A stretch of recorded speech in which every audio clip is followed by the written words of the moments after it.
হয় নমস্কাৰ, মোৰ নাম শ্ৰী অহিমা নৰপাল। মই নাফক বাপ্তিষ্ট উদ্যোগ সমিতিৰ সভাপতি। আমি প্ৰত্যেক বছৰৰ দৰে চলিত বছৰতো গ্ৰীষ্মকালীন বন্ধত শিশু সমাৰোহ অনুষ্ঠিত কৰোঁ আৰু এই শিশু সমাৰোহত আমাৰ নাফক চাহ বাগিচাৰ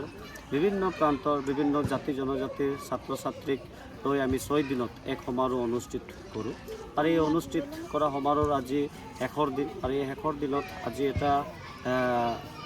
আপোনালোকলৈ এক বাৰ্তা প্ৰেৰণ কৰিব বিচাৰিছোঁ যে এই যে 6 দিনত ল'ৰা ছোৱালীবিলাকে বহুতো কথা শিকিলে, বহুতো কথা জানিলে, নিজৰ স্কুলৰ জীৱনৰ বিষয়ে তেখেতসকলে কি হিচাপে অধ্যয়ন কৰিব লাগে তেখেতসকলে এইবিলাক বিষয় গম পাইছে আৰু আমি এই ল'ৰা ছোৱালীবিলাকক